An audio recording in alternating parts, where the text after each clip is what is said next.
Okay, folks, we'll call our meeting to order, and we will begin with our land acknowledgement.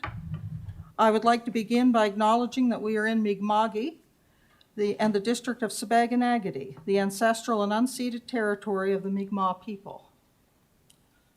My next item on our agenda is the moment of silent contemplation.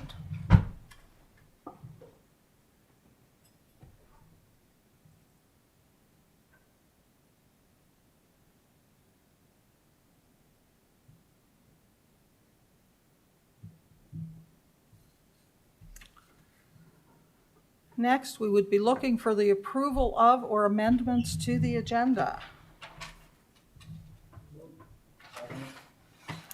Moved and seconded. All those in favor? Aye. Contrary? Motion is carried. Now we'd be looking for approval of the minutes of the October the 19th, 2021 meeting of Council for Policy and October 27th regular meeting of Council. So moved. Second. Moved and seconded. All those in favor? Aye. Contrary? Motion is carried. I will now turn it over to the returning officer, which is you, I believe, Kim, for the declaration of the results of the special election.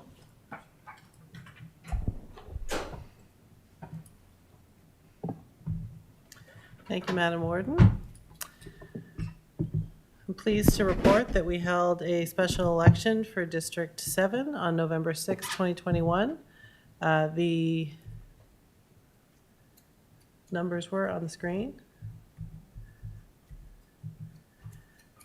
The votes for that election were Julie Benoit, 58, Carrie McDougall, 249, Glenn Paul, 167, and Walter Tingley, 401. So I'd like to welcome Councillor-elect Tingley to the council chambers this evening. The total eligible voters were 2,076, and we had 875 votes cast, which was a 42.1% participation rate, just slightly under what we had in the main election. And of the voting, we had 664 people vote by internet and 211 vote by phone. And overall, the process of the election went very smoothly. And I'd like to pass on my gratitude to Shirley McEwen and Alana for the hard work and dedication they had to making sure that election went off without a hitch. Thank you. Next, we have the oath of office being administered to Council-elect Tingley. And I'm not sure who's doing that. So Councillor Tingley has the oath of office, I believe. I do. Do I turn this on or just lift the speaker? That's on now. Okay. So Councillor Tingley will read his oath of office and then swear to or sign off on the code of conduct, and then he will take his official seat as a councillor. I, Walter Tingley, solemnly swear that I will be faithful and bear true allegiance to Her Majesty the Queen Elizabeth II, her heirs, successors, according to the law, and that I am duly qualified as required by law for the office of the Municipal Councillor of the Municipality of District of East Hants, and that I will truly, faithfully, and impartially execute the duties of the office to which I have been elected to the best of my knowledge and ability, and that I have not received and will not receive any payment or reward or promise thereof for the exercise of any partiality or any undue execution of the duties of my office.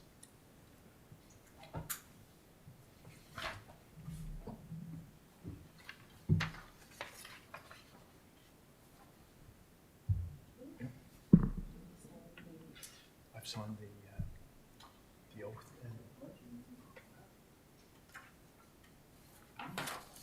And our councillor will now also sign the code of conduct.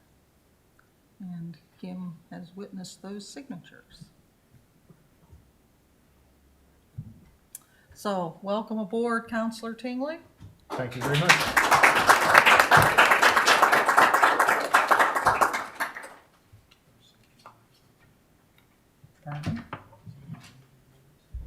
Oh, I'm not sure. Did you want to say a few words, or? I don't think there's much to say. I'm honored to be a part of this group and look forward to being on this team of councillors and working with you all. Oh, thank you. All right. Moving along, our next item is correspondence for information.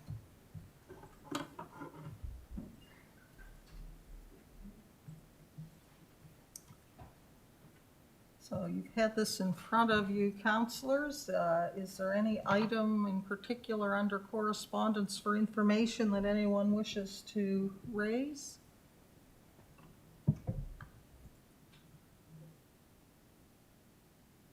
Seeing none, we will move on to correspondence for decision.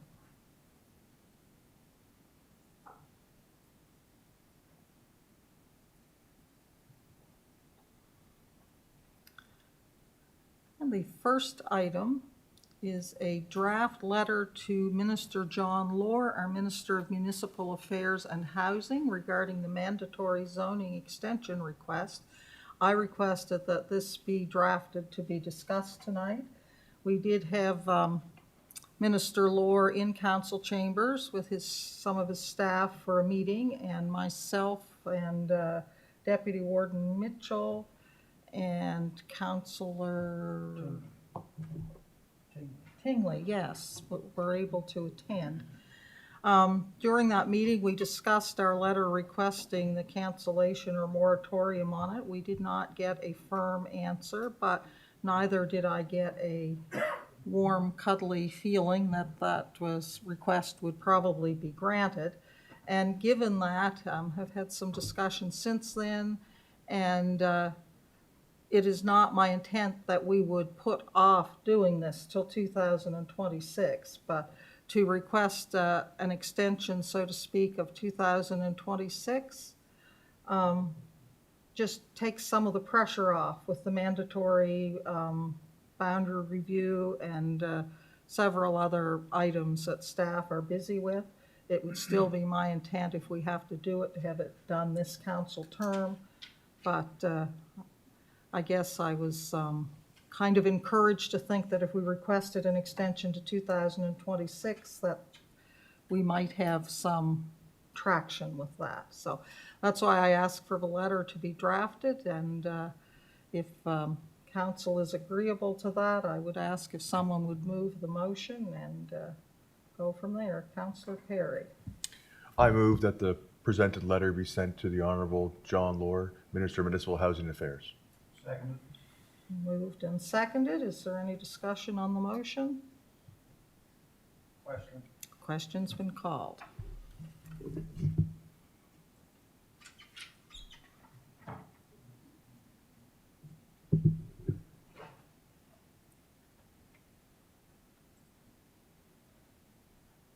Someone has not voted. And the votes are in, and it has passed unanimously.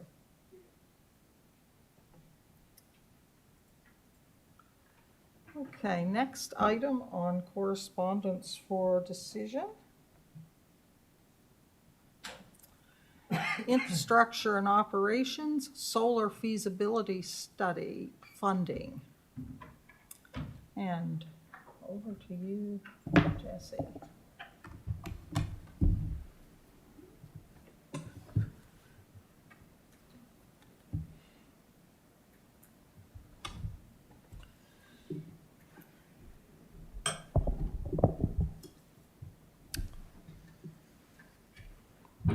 Thank you.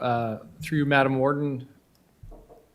So this is a late-breaking funding opportunity. The province has a low-carbon communities funding program that was just announced earlier this month.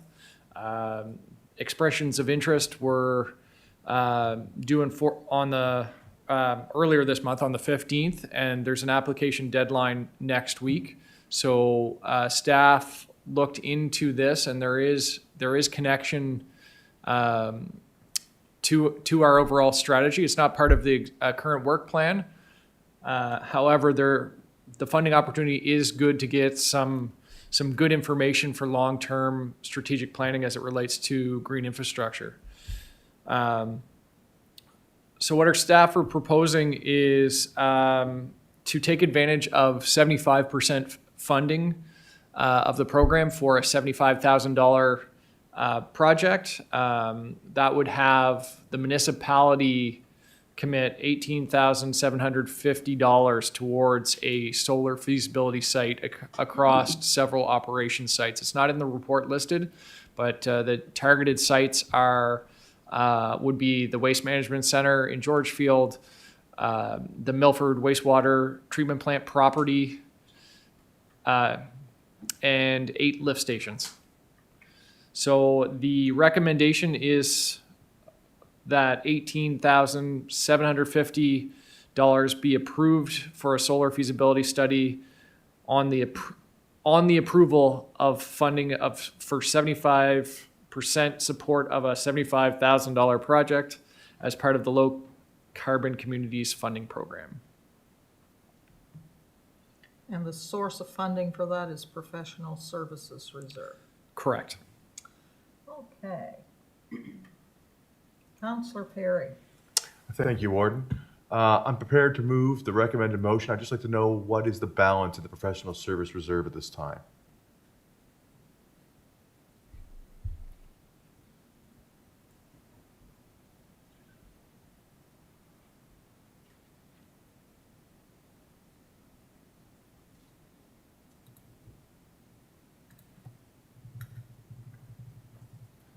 We will have that number momentarily. Sorry, it's That's coming. Okay.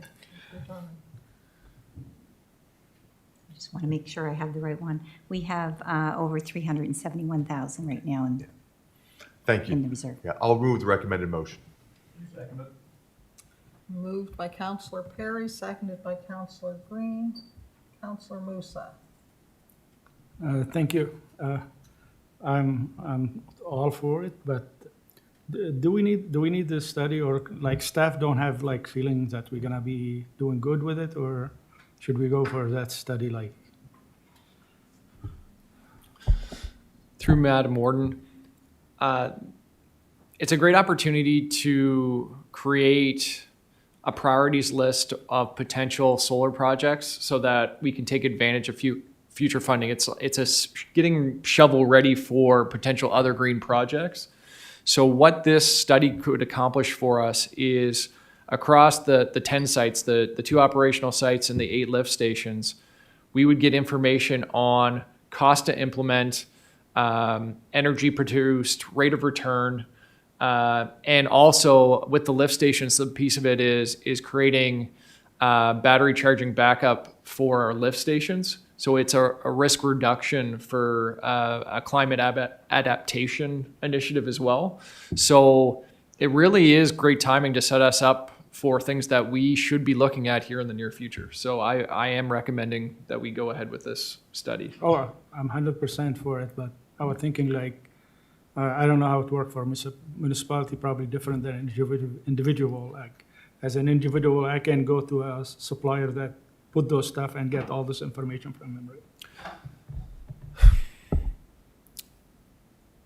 Through Madam Ward, the study would be pretty in depth. It's more than the standard calculation of a rooftop. I've done the same thing in my home. I've talked to many suppliers.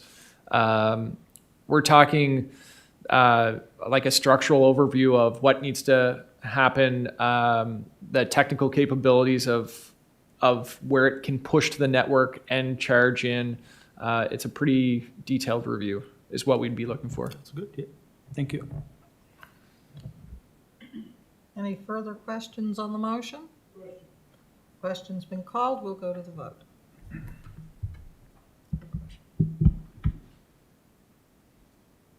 And the motion has passed unanimously.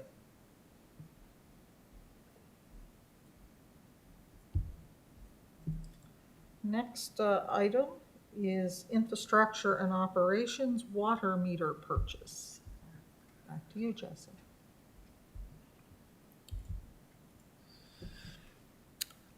Thank you. Through you, Madam Warden. So the municipality and water utility recently went through a large water meter transition project, and part of that is we had pricing fixed for 5 years through Neptune, which is the manufacturer of the water meters used during that project. That agreement expires soon, and they have also Neptune has just changed regional suppliers. So we had pretty consistent price increases that were predictable with the previous supplier. Their new regional supplier of their equipment notified us just recently of a notable price increase of 6% and up of different size meters. With that and looking at the financial impact and the increase in meters over the next year, just looking at what was manageable, there is an opportunity to do a bulk order of meters to get us through the next fiscal year and save up over $50,000 if we purchase and make an order before January 1st, 2022. So there's a cost savings opportunity on things that we will install anyway within the next year. So staff are recommending to proceed with a bulk purchase order of approximately 305 meters of various sizes before January 1st, 2022. To do this, staff would spend the $34,400 budget already approved and planned to be spent in the next fiscal, while adding an additional $95,600. This is over and above the $32,750 budgeted already for this fiscal that we have been working away at and spending incrementally. And the recommended motion is as listed.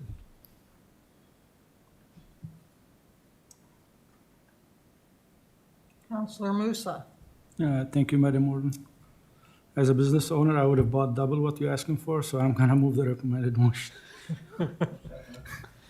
Moved and seconded. Is there any discussion on the motion? Question's been called.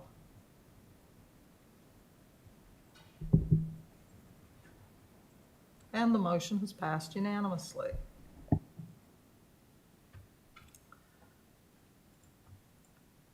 Next item on the agenda is the draft letter of support for the proposed Red Spruce Wind Energy Project. Council is being asked to consider approving the letter of support. And who's taking this one? CAO? Councilors, if you recall, at committee, you had a presentation from SWB on the proposed Red Spruce Wind Energy Project. The letter that is attached to your agenda is confirming council support for that project as a community project and outlining the benefits that that project will have for our community. So, someone prepared to move approval of this letter of support? Councillor Green. I move that we give this letter of support and send it. Do we have a seconder? Seconded by Councillor Head. And you were on before the motion, Councillor Musa. Thank you. Is it normal for us as council to send letter of support before we hear from our residents? Like, because before we go to information, like we hear from. Through you, Madam Warden, in a project like this, the company would be doing the public consultation. It wouldn't be something that council would get public consultation on. This letter supports it from a municipal point of view. You wouldn't actually go out and do public consultation to find out from your residents whether they want you to support this letter or not. You'd be looking at more from a larger, higher community perspective. We did similar letters of support for We the other do. projects. We did? Okay. Yeah, we do. Thank you. Any further discussion? Question's been called. We'll go to the vote.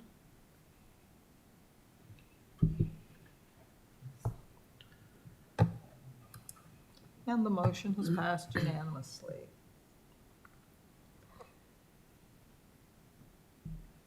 Next, we have an email from Reg and Alana Croft requesting a review of the land use bylaw that allows roosters to be kept in residential subdivisions. So I'm guessing that one is John.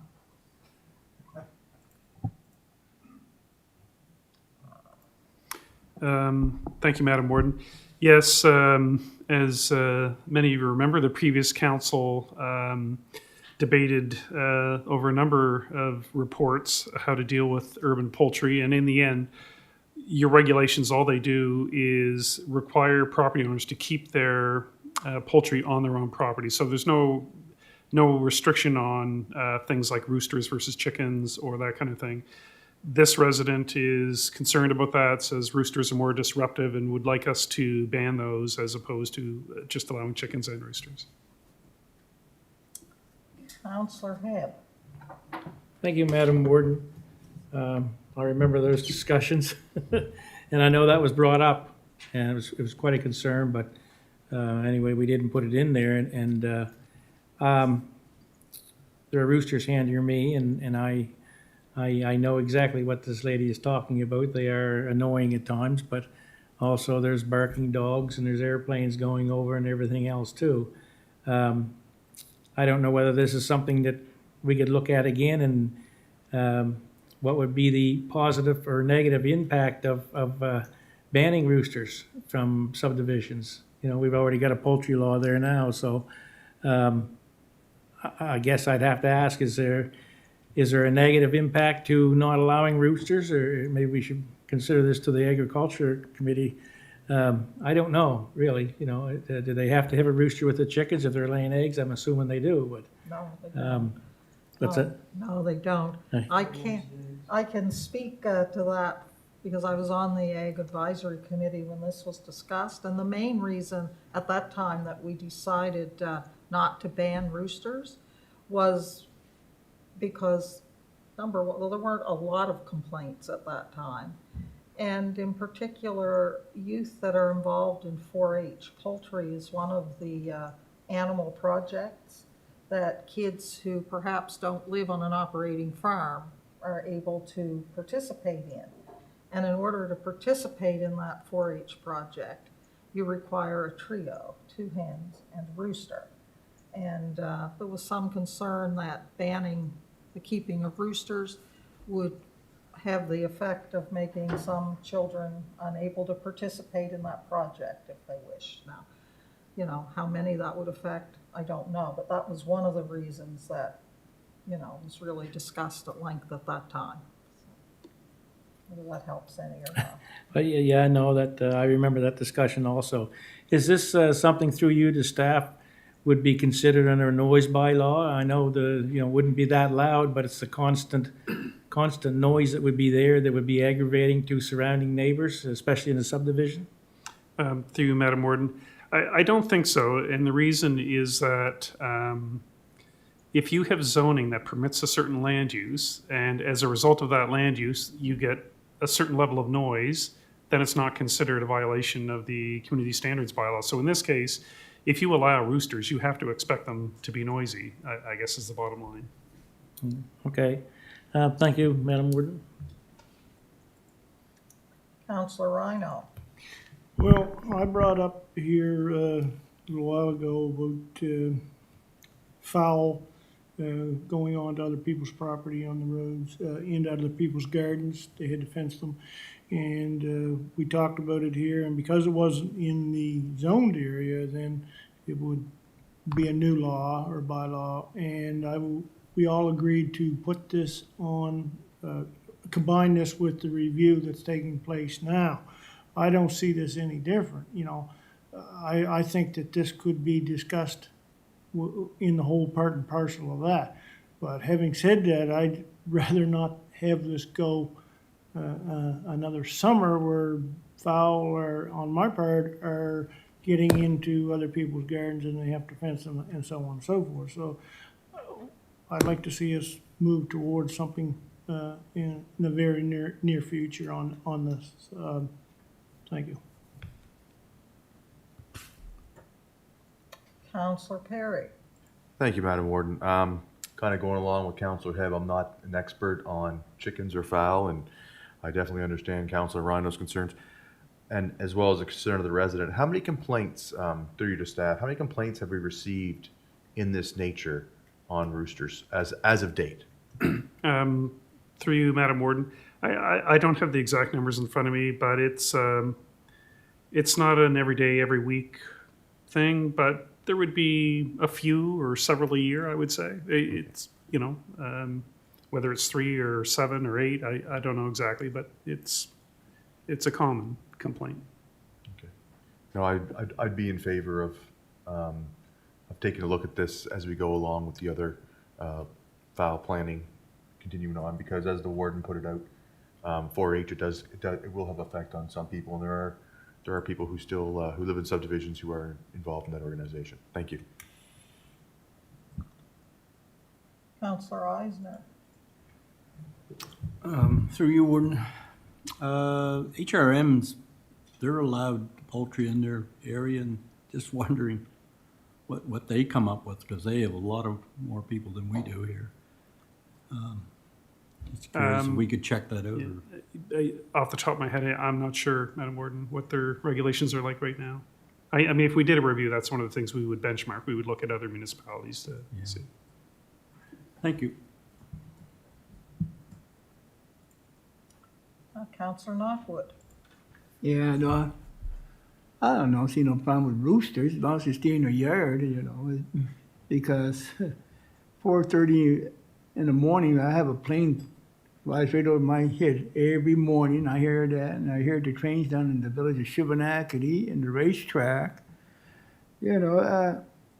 Roosters, they're not long, you got the train going to Shubenacadie, which is probably around 14 kilometers from my place.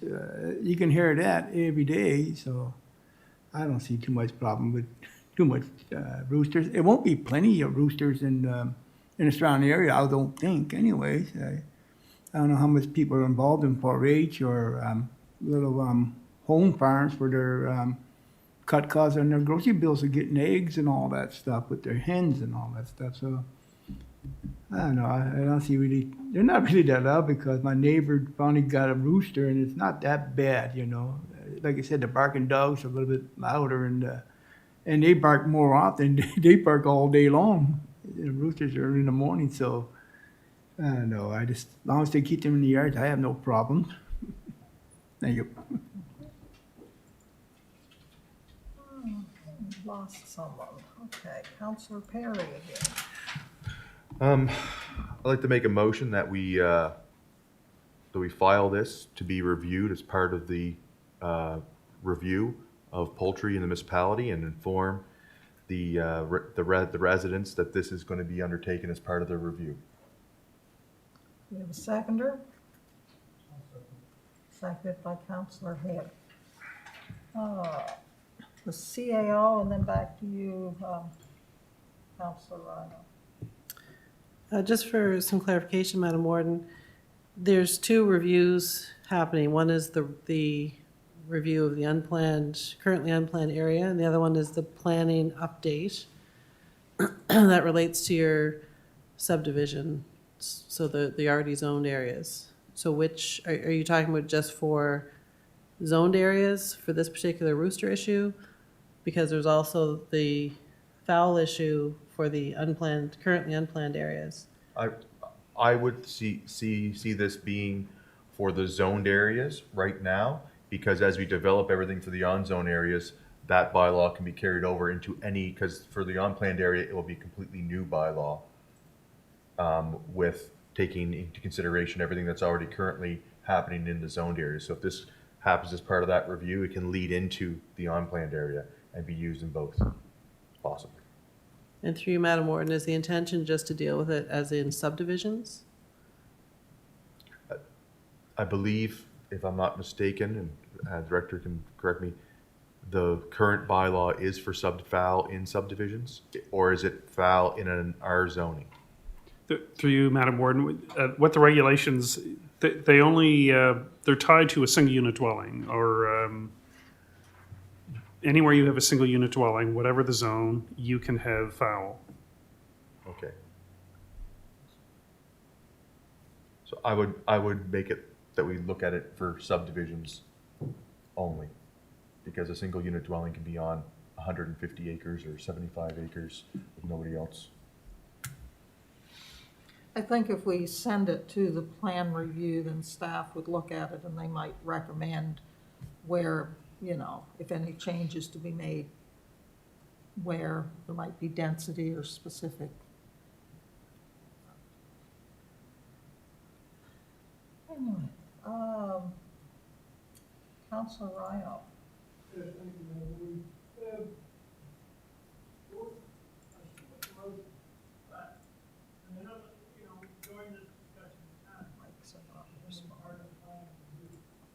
All right, so we just sent a letter off. We're just gonna send a letter off to John Moore that this zoning thing be put off till before 2026. Really, I don't want, I like to get this settled because my residents are still gonna have another 5 years of putting up with fowl, entering other properties, as I said before, getting in gardens, getting on the road, and is there any way that we can do it through the review, but make it active if it's passed? Or, because I don't think it's fair for somebody to wait another 5 years for to get an answer to their complaint. Well, our letter simply asked for an extension. It didn't say we were going to take that long to do it. But I think the answer to your question is we do not have any tools, as was said before, to regulate poultry in the unzoned area until such time as land use planning is in place. If I may, I was under the understanding when we had the discussion before that we could put a bylaw in place, but it was better handled through the zoning review. Am I not correct? Through you, Madam Warden, yes, you could attempt to amend your current plan like we did with the wind energy regulations, just for poultry. Staff recommended at the time we included it in the review, just so that we're not going out to the rural areas just to talk about that one issue, and we thought that might confuse things, so we thought it much better to deal with it as part of the larger review. Well, hence the problem, that the people that are complaining to me are still gonna have to put up with this because we could possibly put this 4 to 5 years out. And I really don't, you know, the phone calls, and they have legitimate concerns and complaints, you know. We don't, you know, we have something to deal with hooved animals, such as horses and cows. We have offenses and arbitration, but we don't have something to do with fowl coming on your property and unwanted. So I can see the residents' concerns.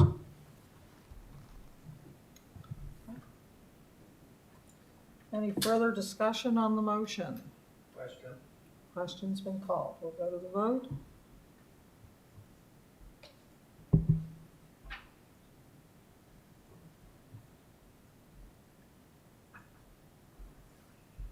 We're missing a vote, folks. And the vote is in. It is passed unanimously.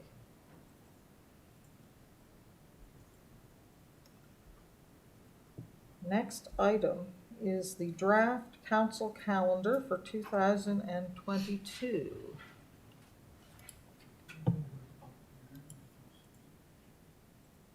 Pardon? My deputy warden has just reminded me that we are late for a public hearing. So we will now go to the public hearing and come back to this item following the public hearing. My apologies, folks.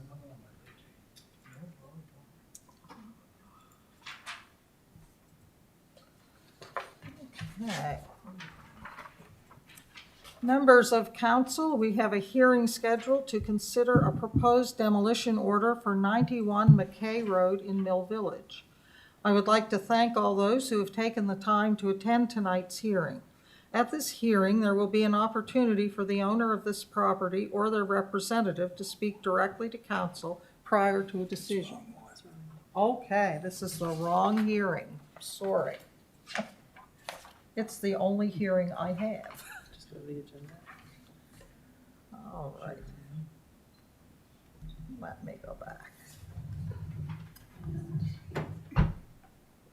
Here we go. Yeah.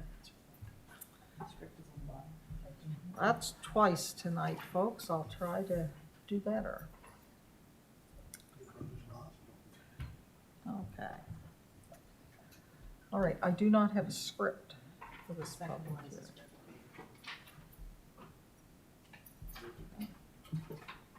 Just make a few comments, Warden. Yes. So, this evening we have one item on the public hearing agenda. The purpose of this hearing is for council to hear input from the public prior to making a decision to dispose of surplus municipal property situated at 654 Highway 1, Mount Uniac, PID 451-36892, known as a portion of the Uniac Fire Hall, to the Uniac and District Volunteer Fire Department. To the members of the public who have chosen to participate in this evening, welcome. Please note the council's procedural policy requires that you not cheer, boo, clap, or otherwise disrupt this hearing. Everyone that wishes will have an opportunity to be heard. Tonight, council may approve, reject, or defer its decision to a later date. Council approval is required for the sale to proceed. I will now ask the municipal clerk to outline when the public hearing advertisements were published. Thank you, Madam Warden. A public hearing notice appeared in the November 9th and 16th editions of the Chronicle Herald.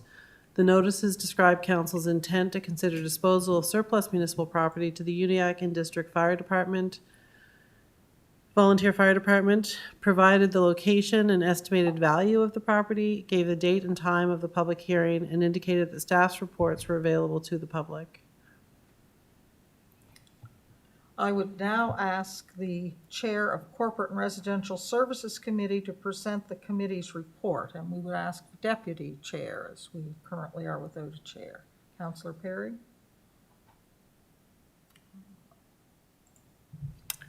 The Corporate and Residential Services Committee has considered the disposal of surplus municipal property on behalf of Municipal Council. The committee have reviewed staff's reports, completed their evaluation, and will make a recommendation to council during this hearing. Madam Warden, through you, I'll now ask staff to present their final report on the disposal of surplus municipal property.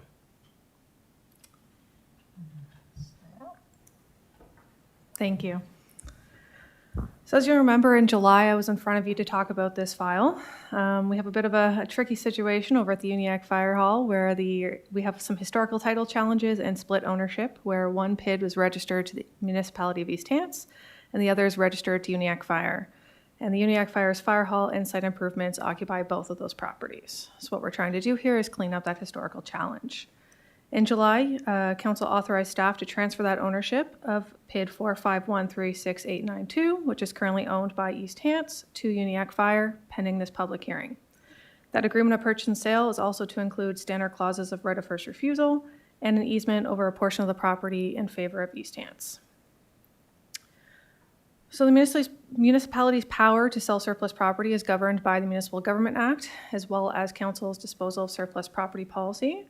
Today, we're in compliance with Section 51 of the MGA, which requires the public hearing, and we are selling it to a nonprofit organization or transferring it to a nonprofit organization for less than market value. As the clerk noted, we did our advertisements on November 9th and November 16th, and those advertisements and notice were in compliance to the MGA. Quick reminder on the overview of the property. As you can see here, the fire hall splits both of those properties. The outlining in red is the one that is of conversation today, currently owned by East Hants and to be transferred to the fire hall or to the fire department. It's approximately 1.2 acres and 46 meters of frontage. It is zoned village core, as are the surrounding areas, and the 2021 assessed value of the property is $365,900. In front of you on the screen now is a survey we had completed of the property to help facilitate this transfer. You can see the split ownership of the property again through the fire hall. the dashed line there, and also through the concrete pad at the back down to Murphy Lake. The parcel A that is outlined in blue is the parcel that will be the easement that is transferred or kept with the transfer of the property to allow the municipality and community members access to the property.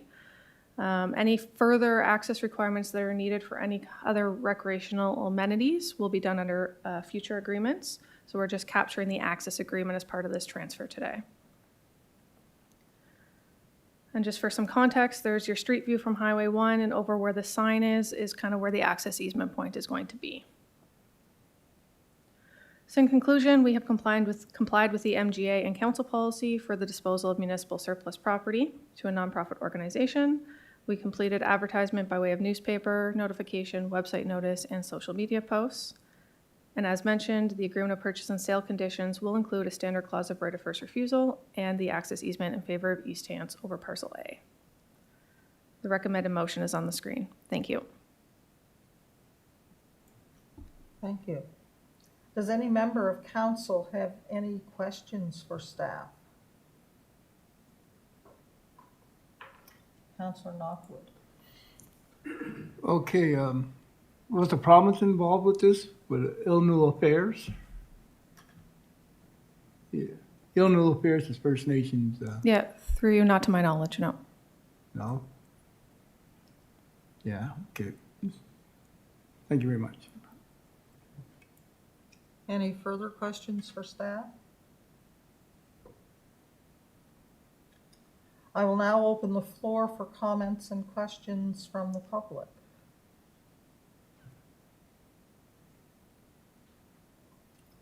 Seeing none. Does any member of staff have any final comments? No. I would now ask the chair of the Corporate and Residential Services Committee to present his committee's recommendation.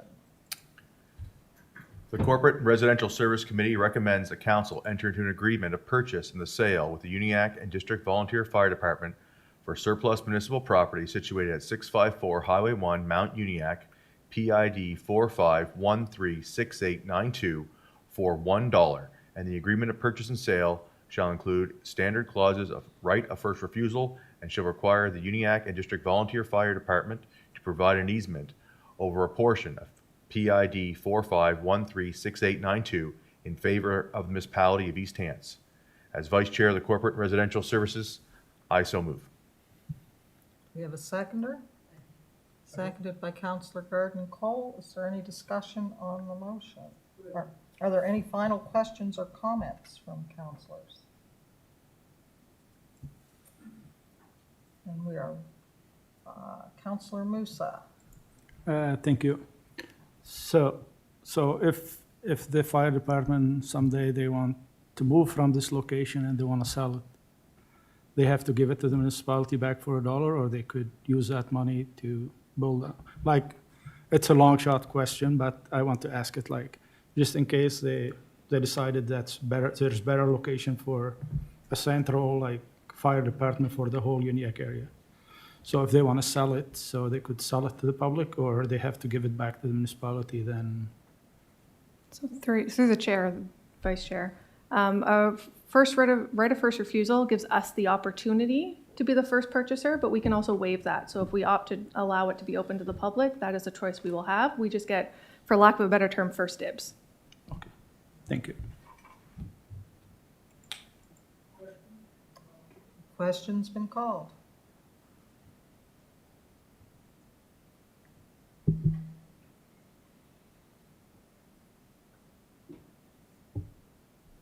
And the motion has passed 10-1 with Councillor Knockwood voting nay. And that concludes tonight's public hearing. Thank you for attending.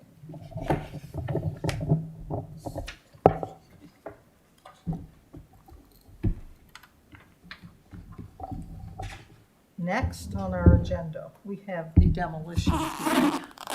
I started to do earlier. So as indicated earlier, we have a hearing scheduled to consider a proposed demolition order for 91 Mckay Road in Mill Village. I would like to thank all those who have taken the time to attend today's hearing. At this hearing, there will be an opportunity for the owner of this property or the representative to speak directly to council prior to a decision being made. Pursuant to Section 345 of the Municipal Government Act, only municipal council has the authority to order the demolition of a building, and we should be in a position to make a decision on the property in question following the staff report and any presentations from the property owner. I would now ask the municipality's Director of Planning and Development to present his report.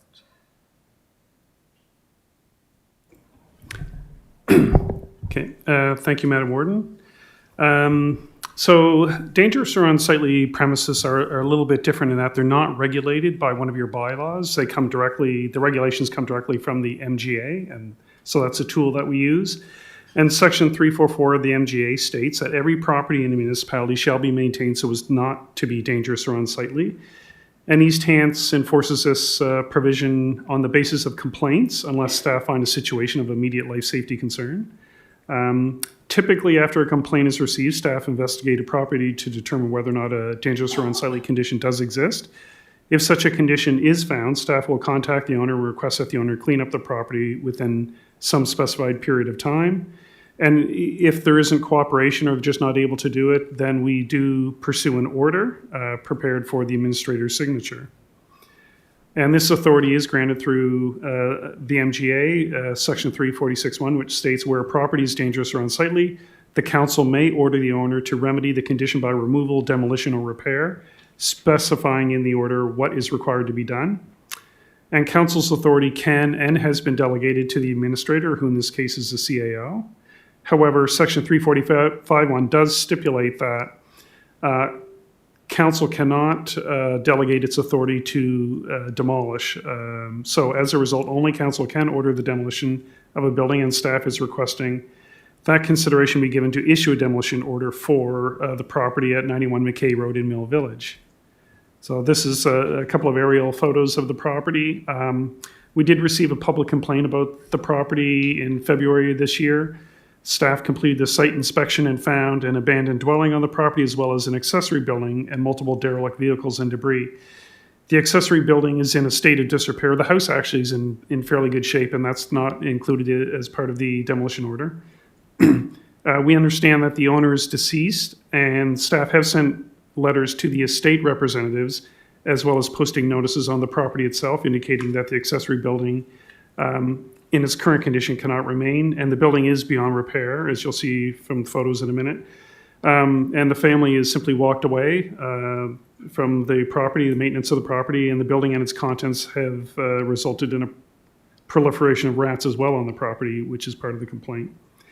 It's therefore recommended that the accessory building be demolished and all other unsightly debris removed from the property. So the picture of the top left is the front of that accessory structure, top right is the rear, and bottom left is looking inside from the front. And then the bottom right is just a pile of debris, I guess, in front of that building towards the road.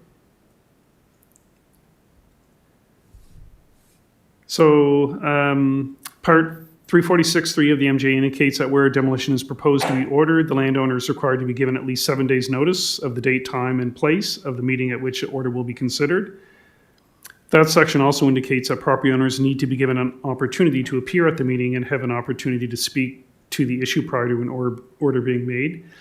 In this case, a letter was sent to the estate representatives to the address as provided through assessment and within the appropriate notice period. A copy of the letter was also posted on the property, and a representative will have the opportunity to address council tonight.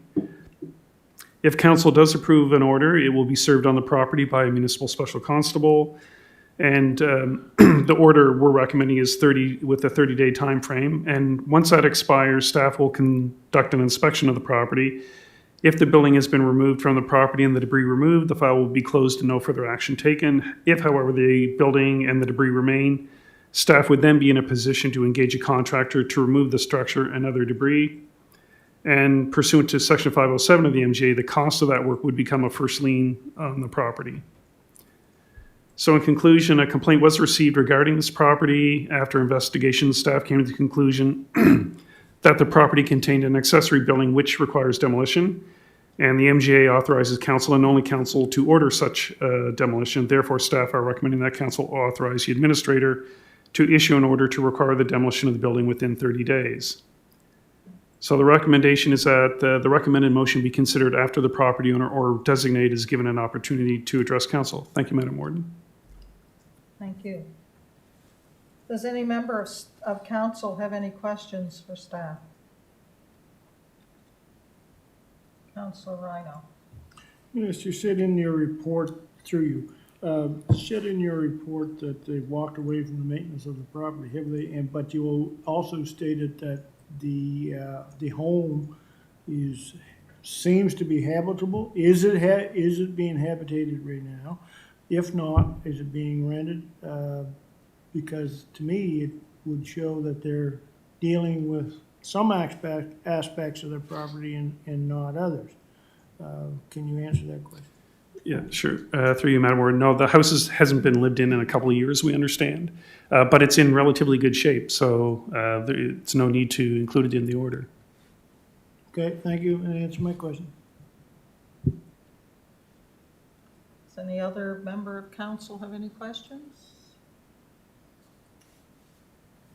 Seeing none, I would now ask if a representative for the owner, the late Wade Russell Newhook, would like to address council.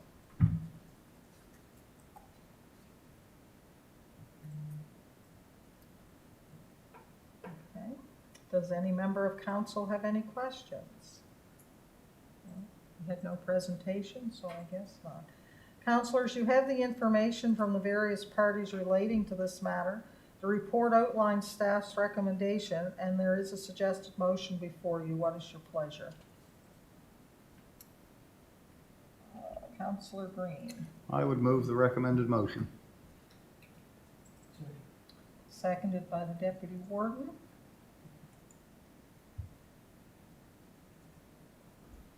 Are you ready for the question? Question's been called.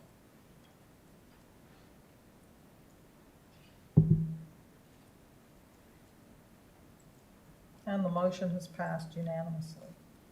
That concludes this hearing, and I would like once again to take this opportunity to thank all those who attended.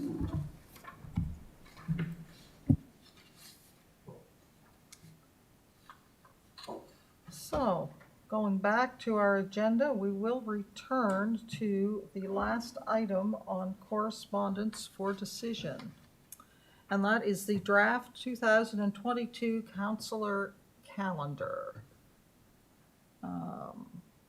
Shirley, or let me get my microphones back here.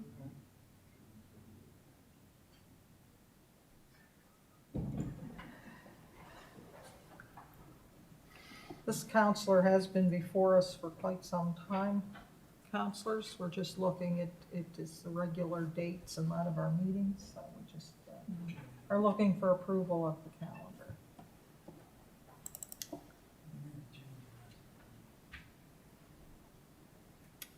Need someone to move the motion, folks. Councillor Green. I move that the 2022 calendar be accepted as presented. Seconded by the Deputy Warden. Councillor Knockwood. Can you go back to September, please? Please.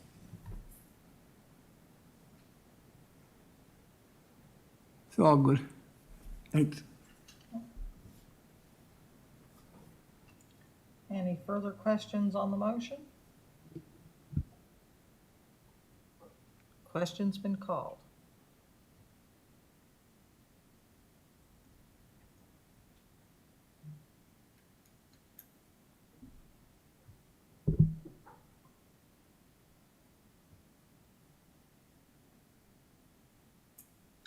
Still waiting for one vote, folks. And the vote is in, and it is passed unanimously. That concludes correspondence for decision. We'll now move on to committee reports. And first, we will hear from Councillor Michael Perry, Vice Chair of Corporate and Residential Services Committee. Thank you, Madam Warden. The committee held its regular meeting on November 16th, 2021 in council chambers. The following motions are coming forward as a result of this meeting. Lebanese Heritage Month request to raise flag. A request was received from the member of the public that the flag of Lebanon be raised during Lebanese Heritage Month of November. November is a significant month for the Lebanese community. Each year in November, Lebanese people around the world celebrate Lebanese Independence Day in commemoration of their nation gathering independence on November 22nd, 1943. The Corporate and Residential Service Committee recommends to Council that Council approve the raising of the flag of Lebanon in place of the municipal flag for a 3-day period starting on the 22nd of November 2021. As Vice Chair of the Committee, I so move. Seconded by Councillor Musa. Is there any discussion? Councillor Rhino. Yes, I'm going to support the motion, but I feel that the policy should have been created or adapted before we do so. And anything further that comes forth before we deal with the policy be treated in an equitable manner. Thank you. Any further discussion on the motion? Question. Question's been called.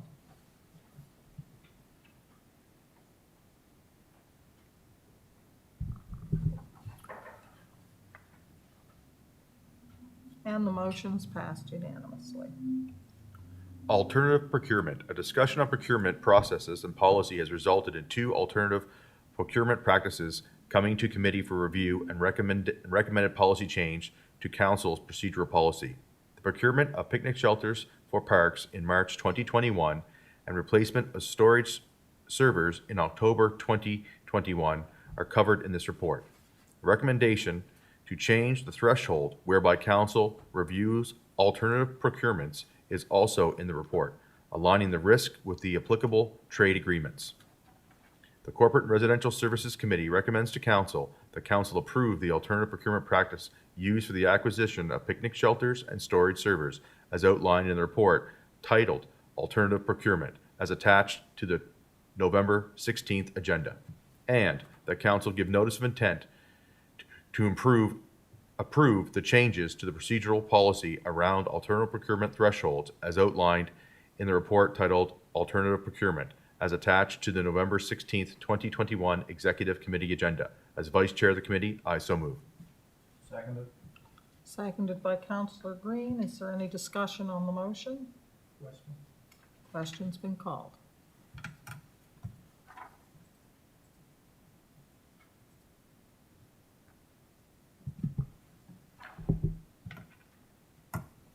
And the motion is passed unanimously. COVID-19 proof of vaccination policies. During the October regular meeting of Council, Council passed a motion giving notice of intent to approve a proof of vaccination policy for Council and public members of committees pending judicial and legal review. That is now complete and Council can proceed. The policy is attached again to the agenda for this meeting as reference. Move that Council adopt the Council and public members' mandatory proof of vaccination policy as attached to the Council agenda dated October 27th, 2021, with minor adjustments as required following legal and judicial review, now completed and attached to the Council agenda dated the 24th of November, 2021, and that the same regulations will apply to public members on committees and Council members. As Vice Chair of the Committee, I so move. We have a seconder. Second. Moved and seconded by Councillor Musa. Any discussion on the motion? Question. Question's been called. We'll go to the vote.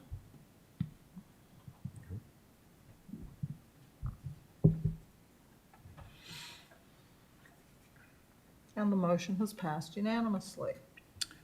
As Vice Chair of the Committee, I move the adoption of this report. Moved, seconded by the Deputy Warden. All those in favor? Aye. Contrary? Motion has carried. Next, we will go to Councillor Rhino to present the Police Advisory Committee report. Thank you, Madam Warden. The committee held its regular meeting on November the 16th, 2021 in council chambers. The following motions are coming forward as a result of the meeting. Number 1, the resignation of public member Reuben Hants. The committee received a verbal report on Mr. Hatt's resignation and efforts to fill the vacancy. The Police Advisory Committee recommend to council that council direct staff write a thank you to Mr. Reuben Hatt to thank him for his services on the East Hants Police Advisory Committee. As chair of the committee, I do so move.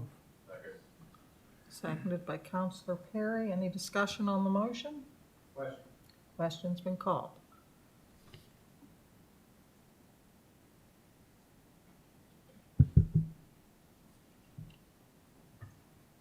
Motion has passed unanimously. Committee introduced Crystal Randall, a new public member. Public member Randall stood and repeated the Police Advisory Committee oath, signed the oath document. The RCMP presented their quarterly report, including an update regarding the new shifts as of October the 4th. The chair advised he had recently attended the Nova Scotia Police Governors Association. That's not a virtual, in-person meeting, that it is. So that brings us to the end of the report. As chair of the committee, I move the adoption of this report. Seconded. Moved and seconded. All those in favor? Aye. Contrary? Motion is carried. Next on our agenda is Planning Advisory Committee, Councillor Green. Thank you, Warden. The committee held its regular meeting on November 16th, 2021 in council chambers. The following motions are coming forward as a result of this meeting. Item 1, Clayton Developments, unsubstantial amendment to Garden Homes Development Agreement. The municipality has received an application by Clayton Developments Limited to unsubstantially amend an existing development agreement by increasing the number of dwellings from 36 to 42, reduce the parking ratio requirement from 1.5 to 1.47, and extend the timeline from 3 to 5 years. The Planning Advisory Committee recommends that Council approve the application by Clayton Developments for unsubstantial amendments to their development agreement with the Municipality of East Hants for their property located at PID number 454098844. As chair of the committee, I so move. Seconded by the Deputy Warden. Is there any discussion on the motion? Councillor Rhino. Yes, it's discussed in committee. I will not be supporting this motion. We're going to increase the number of dwellings and decrease the number of parking spots. It just doesn't make common sense, and I can't agree with it at this time. Thank you. Is there any further discussion on the motion? You ready for the question? Question's been called.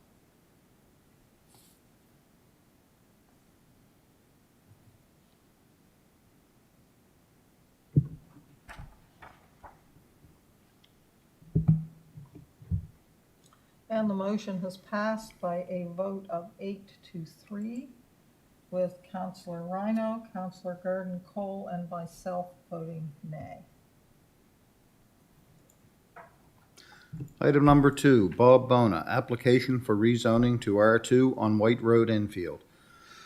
The municipality has received an application from Bona Investments Limited requesting the rezoning of 2 properties on White Road to enable 2-unit dwellings. The Planning Advisory Committee recommends that Council give first reading to an amendment to the land use bylaw that would rezone PID number 452-90178 and PID 453-86737 on White Road from established residential neighborhood zone R1 to 2-dwelling unit residential zone R2, and to authorize staff to schedule a public hearing. As chair of the committee, I so move. Seconded by Councillor Musa. Is there any discussion on the motion? Question's been called. We'll go to the vote.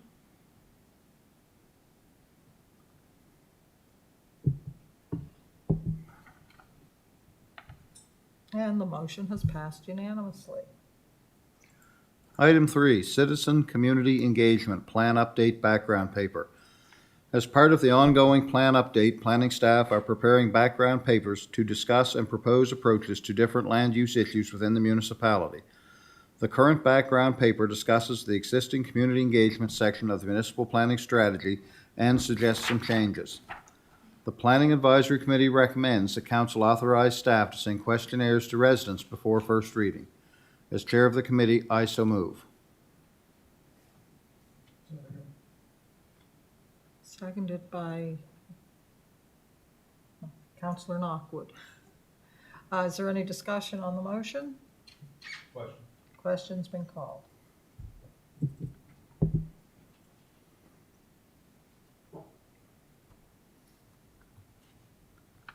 Missing a, and the motion has passed unanimously.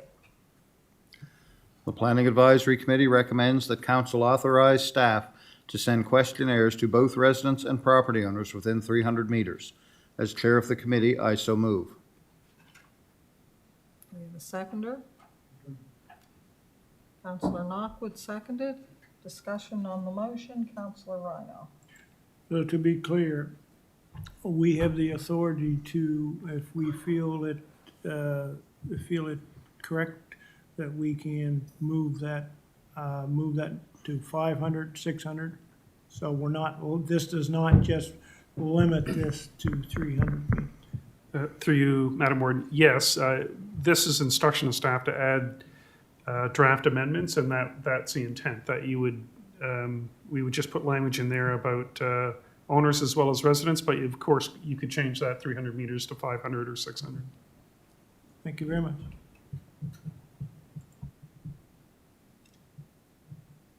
Councillor Musa.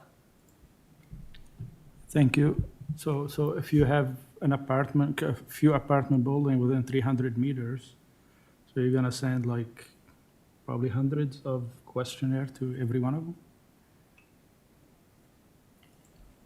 Through you, Madam Warden, yes, if that's the number of resident dwellings that are there, that's what we would do.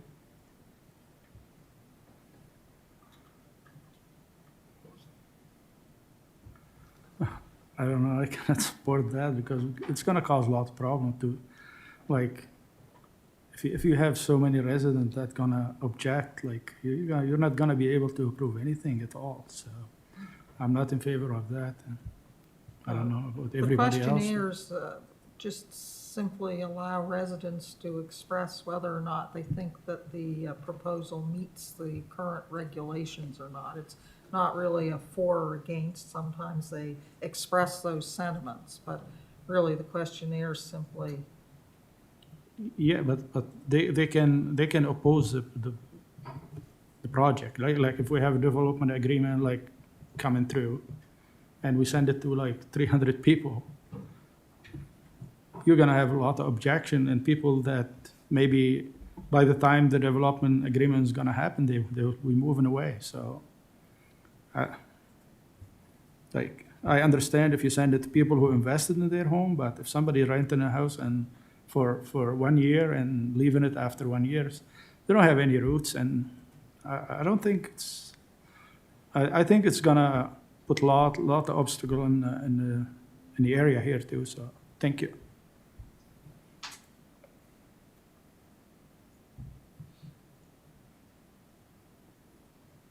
Councillor Perry. Thank you, Madam Warden. Through you to staff, I kind of have the same sentiment as Councillor Musa. Is there a way that on our questionnaire that we can have them indicate whether they're a tenant or an owner? Through you, Madam Warden, we could. We didn't plan to, I guess, at this stage, but that's a question we could add. Yeah. Okay, thank you. Councillor Head. Thank you, Madam Warden. I'm on the same basis as Councillor Perry. I think a lot of these people that rent these properties, they may only be renting them for a year and they may be going somewhere else. If they're a permanent resident there or somebody, if they're not leasing or something like that, I could understand it. But for people who are renting these apartments, I don't think it would be a true voice in what they may want or what they may want to see compared to somebody who was there full time. So, thank you. Councillor Garden Cole. Thank you, Madam Warden. I think that there may be a lot of people renting or tenants that might object to that line of thinking. Some of them are long-term tenants for sure, and lots of people who own homes are short-term tenants, especially with the market the way it is today. There possibly a lot of people who are shorter-term tenants may not weigh in on you know, having things sent around like that. But I definitely think that we shouldn't discount people who are tenants in an apartment building just because they are that. I think that they certainly should have an opportunity to weigh in on what's going on around them as well. Thank you. Councillor Rhino. I wanted to build on Councillor Cole there. I mean, what are we gonna use these as second-class people? I mean, they're living there. You can't say if they're gonna live there for 6 months, 2 years, or whatever. I mean, something is going on in their community, and they're living there at the time. They're part of that community. And they have a right to voice their opinion through a questionnaire to answer, because it may be something that they may feel jeopardizes their safety of their children or other things along that line. So I don't think that we can really say, oh no, if you're only a renter, you're not entitled to get a questionnaire. I really think that is just that line of thinking just doesn't sit well. Thank you. Councillor Tingley. I was just going to say I agree with Councillor Cole and Rhino. I think it would be a form of discrimination to not allow the tenants to have a say in that matter. And there are a lot of tenants that do live in these rental properties for long periods of time. I don't think we can just assume they're there for a year. I think it's a pretty slippery slope to say that they can't have a say in these type of things.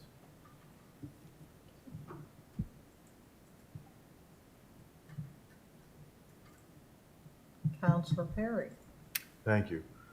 Yeah, and I totally agree. Just to be clear, I never said anybody shouldn't have a voice. I just said there should be a designation between the property owners and the tenants, right? They each have an equal say, but as council making decisions, we have to know who owns the property as much as who lives there. And yes, there are long-term, I know people that have rented their entire lives and will retire and continue to rent. It's not about a second class, it's about ownership of risk. Right now, we do have a housing problem in the province. We have a lot of people who are renting that now are looking for a place to live because as the market is changing, people are selling these properties. But we have to know who is living there and who owns the building. Or because in some cases, the owners live there and own. So it goes hand in hand.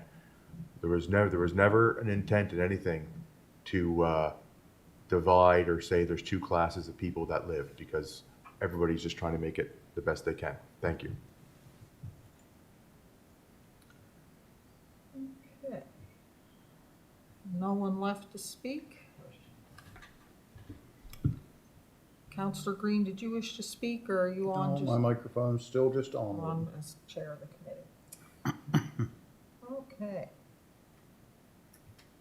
Are we ready for the question?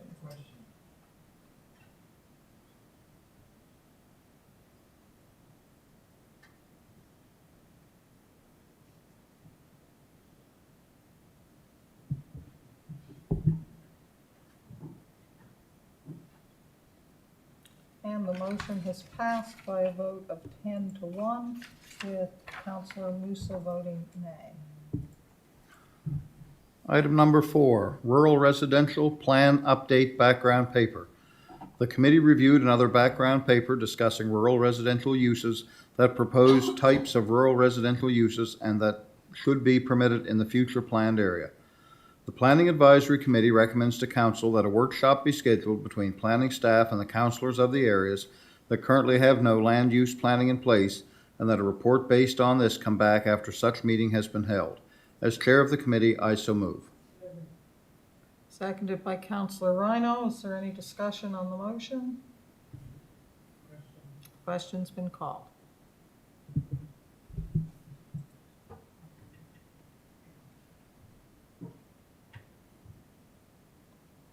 And the motion has passed unanimously. Item 5, campgrounds, plan update background paper. A third background paper was reviewed by the committee that deals with campgrounds and proposes that the development of campgrounds be regulated through site plan approval throughout the municipality. The Planning Advisory Committee recommends that Council authorize staff to draft proposed amendments to the official community plan in regards to permitting campgrounds by site plan approval as presented to Executive Committee on November 16th, 2021 and outlined in this staff report. As Chair of the Committee, I so move. You have a seconder?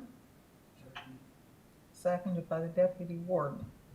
To the motion, Councillor Knockwood. Yeah, I have a question. Is that for new and old campgrounds? This would be for new campgrounds going forward. We don't have the ability to go back and, Through you, Madam Warden, there is a second motion that yeah, where there is the a committee second did. motion coming that addresses campgrounds already in existence. Okay, thank you. Next, Councillor Rhino.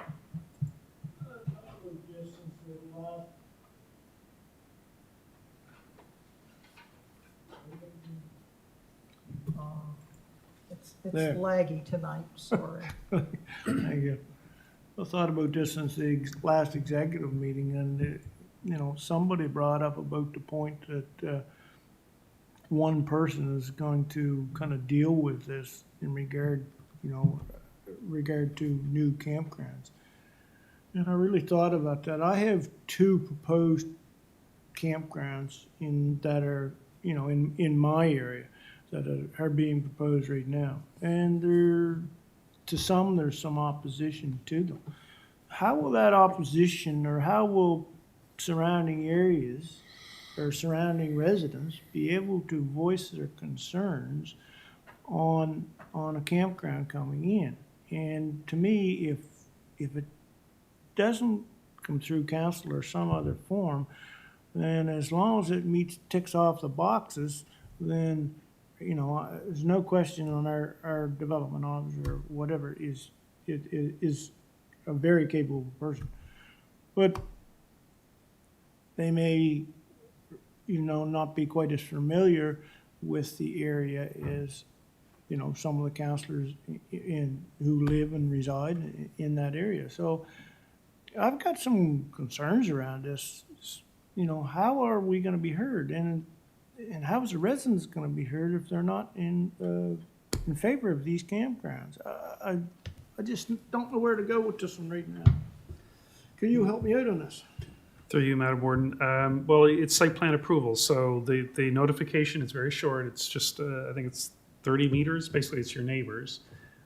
So they can object, and as you point out, though, if they appeal that decision to council, really all council can do is review the development officer's decision to see if it was consistent with the regulations, and if it was, you're pretty well obligated to uphold it. I think the important thing here is to make sure the regulations that we put in place for site plan approval do the job, that they provide the setbacks, deal with solid waste, and all the things that are causing nuisance complaints from campgrounds. Otherwise, you're into a discretionary process like a development agreement or a rezoning, and I guess the intent up front was to not put that level of, red tape or burden in front of people trying to start a campground. If I may, a campground is a business. It's no way, shape, or form that you cannot say it's not. It's just not a place, if you're charging site fees and you're bringing in overnight guests or campers too, it's a commercial business. People are opening these up as such.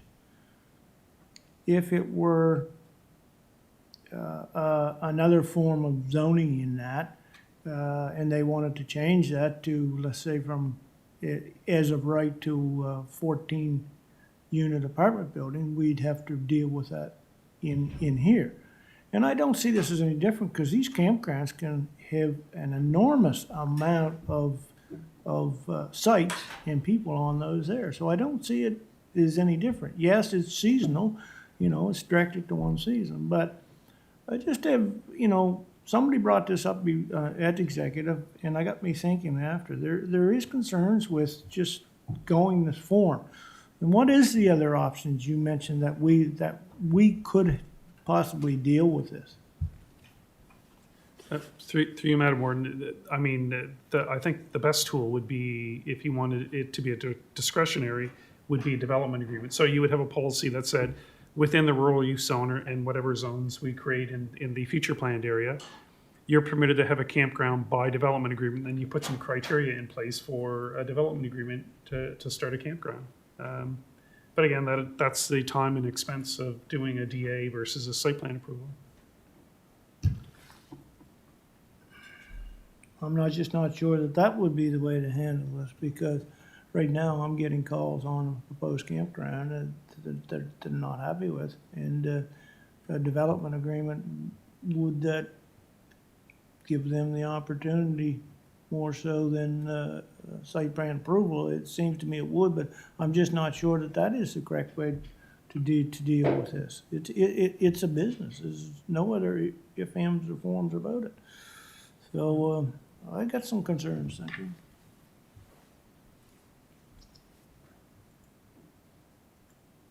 Councillor Garden Cole. Thank you, Madam Warden. Through you, I just have some reservations about this. When it comes to something like this, I always try and put myself in the position of, if I had a rooster crowing outside my window when I was doing shift work, how I would feel about that. If I was living in an area and found out that there was a campground going up next to me and all that could entail, which could have a massive impact.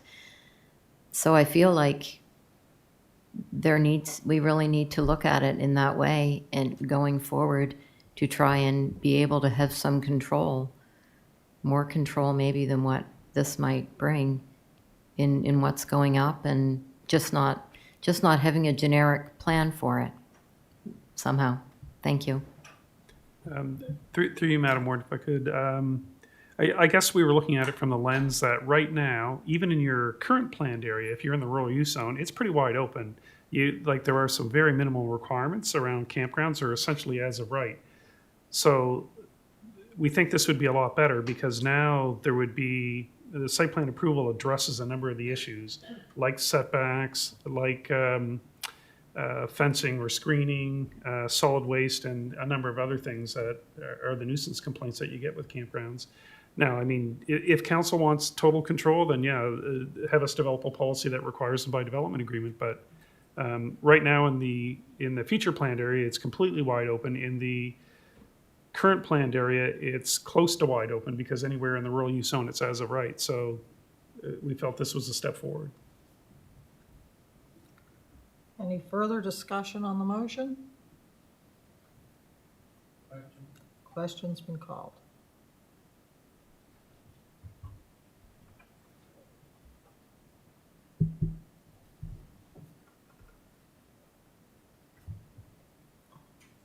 We are short one vote, folks.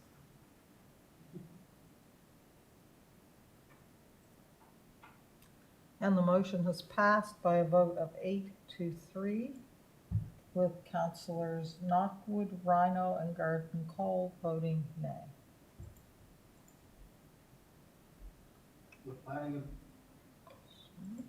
The Planning Advisory Committee recommends that council direct staff to investigate options by way of policies, licensing, etc., which would allow us to address concerns with pre-existing campgrounds.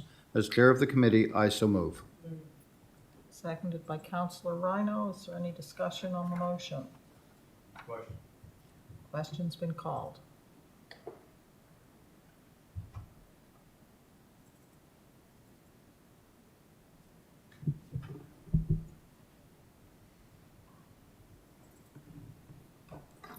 And the motion has passed unanimously. As chair of the committee, I move the adoption of this report. Seconded by the Deputy Warden. All those in favor?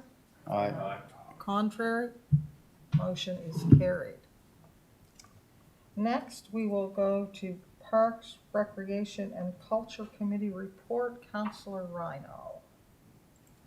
Thank you, Madam Warden. Committee held its regular meeting on November the 16th, 2021, council chambers. Number one, the Shubenacadie Hall and Grounds Committee grant request. The municipality received a request from the Shubenacadie Hall and Grounds Society for funding assistance for the annual insurance costs. The group has no funds to cover the costs and have previously received funds distributed in the 2021-2022 fiscal year are not eligible by policy for new community grants until April 1st, 2022. So from that, the Parks, Recreation, and Cultural Committee recommends the council approve the insurance funding request from the Shubenacadie Hall and Grounds Society for $1,823 from the 2021-2022 Community Grant Program. As chair of the committee, I do so move. Seconded by Councillor Knockwood. Is there any discussion on the motion? Question's been called.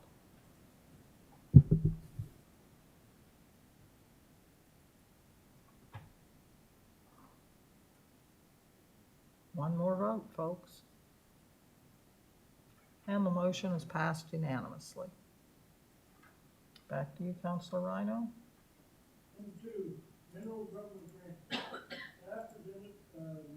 To provide an overview of the current status of the general government grant program. So from that, the Parks, Recreation, and Culture Committee recommends to council that council approve the following general government grants for 2021-22 fiscal year. Hants County Exhibition, $500. East Hants Crime Prevention, $825. Hants County Christmas Angel Society, $1,000. East Hants Food Banks, $5,000. And Kids Action Program, $1,000. As chair of the committee, I do so move. Second. Moved and seconded. Is there any discussion? Question.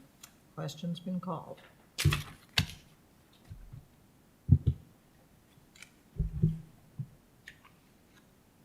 And the motion is passed unanimously. Madam Warden, as chair of the committee, I move the adoption of this report. Seconded. Seconded by Councillor Green. All those in favor? Aye. Contrary? Motion is carried. Next on the list is the warden's report. So I will turn the chair over to the deputy warden. And November turned out to be a fairly busy month compared to some. I had the regular directors meeting on Monday mornings, and I continue to mention them because I continue to be impressed with everything that goes on here.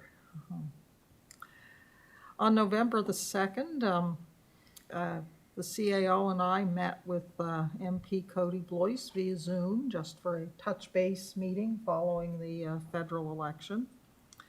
On November 3rd and 4th, I attended the virtual NSFM conference.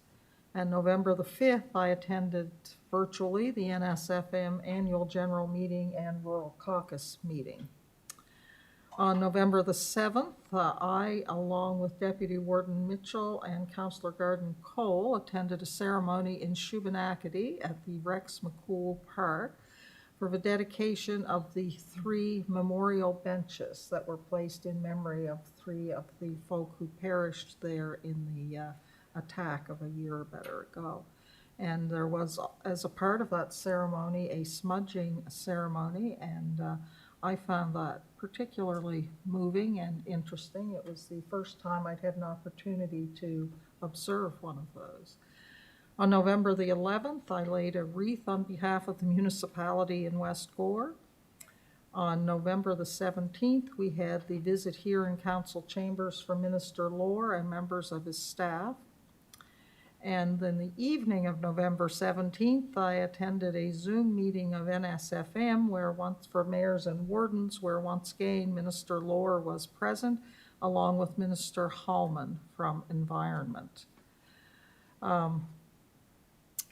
we had some discussion through the directors' meetings and that, and just as discussion, Kim and myself, the CAO, myself, around RCMP costs, and this kind of came out of NSFM discussions too, that the decision of the retroactive RCMP costs are going to be somewhat staggering possibly for municipalities. I don't know if Kim wants to speak to it or not. I just wanted to move that we have Kim send a letter outlining the possible impact on our municipality if we're forced to pay these costs retroactively. So I would make that motion. So moved in second for that motion. Any comment or question? Question for the call. Let's go to the vote.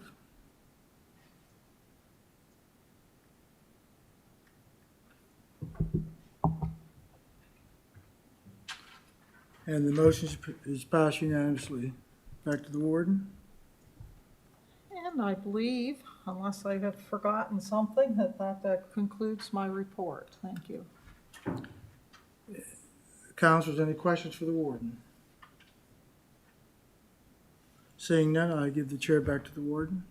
Thank you, Deputy Warden. So moving on with business from councillors.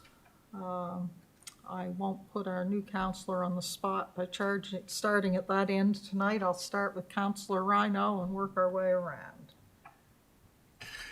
Thank you very much. And as stated earlier in a report, I attended the Nova Scotia Police Governors Association meeting.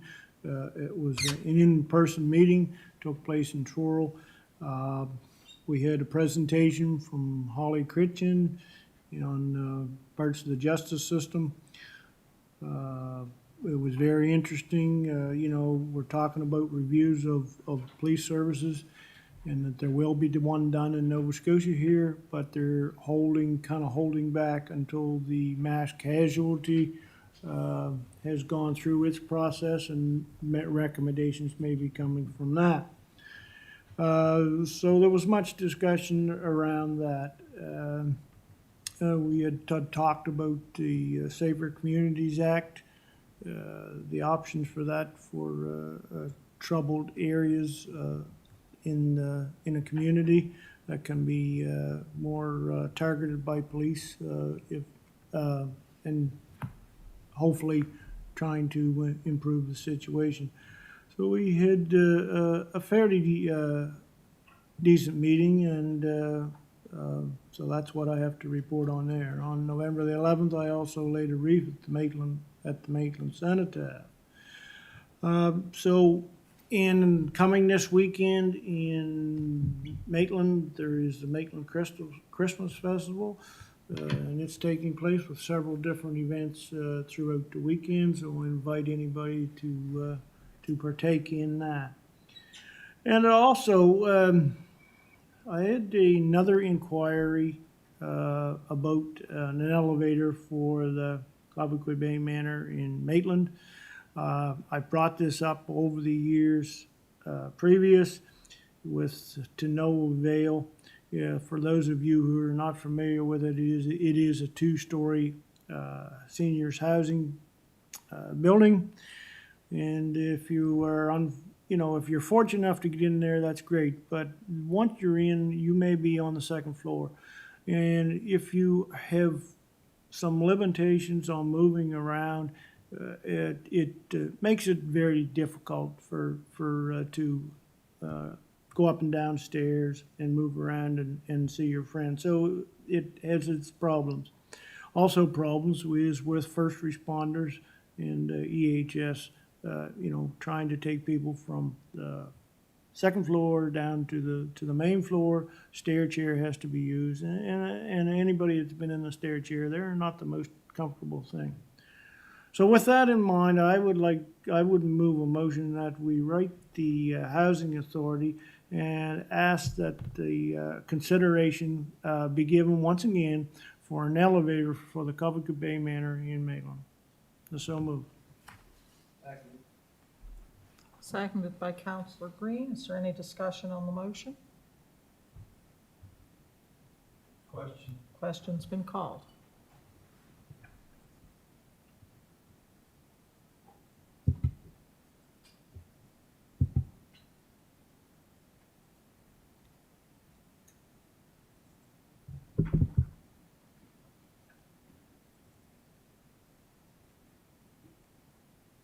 One more vote, folks.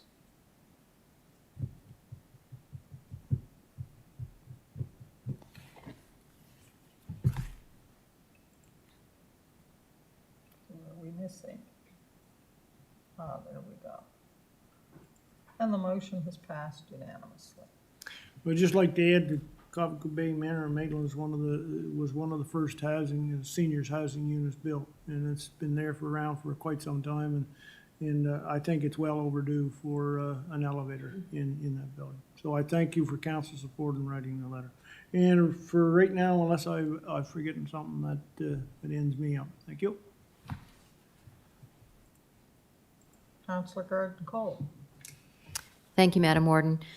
Actually, I just attended a CCOS meeting before this evening's meeting, and just wanted to say that plans are well underway for a new facility, so it's a very busy and exciting time for that community. Working really hard to make that happen and to allow for more clients to be involved in it, which is desperately needed. I also attended, as the warden mentioned, I also attended the dedication of the memorial benches and was touched by the ceremony and the presence of the family members of the victims as well. It was very moving. As well, I laid a wreath at the Enfield cenotaph on behalf of the municipality in support of all those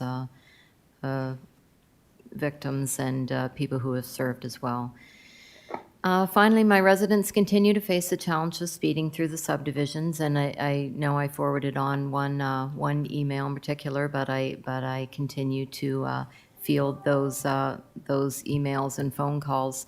And just wondering if I may ask, I was hoping to have some signs in my possession, but wondering when we might expect those.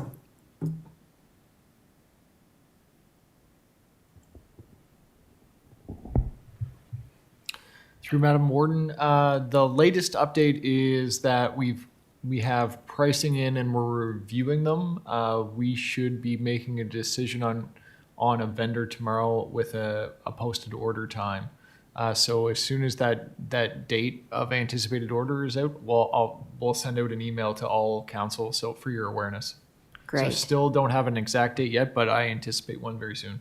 Okay, good, because I mean we're all on the same page as far as sooner the better. So, Yep. Thank you, and that's it from District 1. Thank you.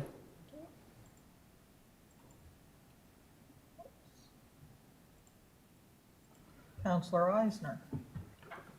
Thank you, Madam Warden. I just, thanks for the certificate for Carol and John Feetham on their 65th wedding anniversary last week. And thanks to Marley for making that up for me. I want to also thanks, I'm pronouncing her name wrong, I think Sarah Robertson on Waste Management for working on a illegal dump with one of our constituents, and that worked out good. So it was all resolved. Thank you. Councillor Head. Thank you, Madam Warden. Just like to say I was at the ceremony for the Heritage Cemetery in West Gore. Pretty good turnout there, and also was at the cenotaph for November 11th in Elmsdale. So thank you. Councillor Knockwood. Well, we had a pretty quiet November, but I attended November Remembrance Day in Indian Brook. I had a decision. I have two cenotaphs in District 4, one in Shimonagny, one in Indian Brook. It was a tough decision, but I decided to go to Indian Brook. My father and my grandfather and many of my friends are veterans. And Indian Brook is very unique. We have soldiers from all over the world, you know. We even have one guy in Sweden, you know, and we have a few people in the United States Marines, Armies, but I'd like to acknowledge one Mi'kmaq person whose name is in Shubenacadie. His name is Peter Maloney. He probably stands around 5'5", but they said he was 7 feet tall. But I was laughing at him. But during wartime, the Mi'kmaqs in Atlantic Canada, half of them eligible men signed up, and that was big, coming from protecting other countries and representing Canada. And last 100 years wasn't really all that great, but they stood like brothers and sisters when it was wartime. So if we can do it then, we can do it now. So I'd like to thank all the veterans who served and thank the families who lost loved ones. So, and also I gotta make an announcement. We having a Christmas tree lighting on December 3rd, Friday night, 6:30. And I think Indian Brook Volunteer Fire Department is bringing a special guest. So just to let you know. Thank you very much. Where's the tree lighting, Councillor Knockwood? It's in the right beside the Royal Bank. Okay. Yeah. Thank you. Deputy Warden Mitchell. Thank you, Madam Warden. Busy few days, the last month or so, up till today. On October the 30th, I attended the new soldier dedication at the Elmstone Square, put on by the Legion Branch 48.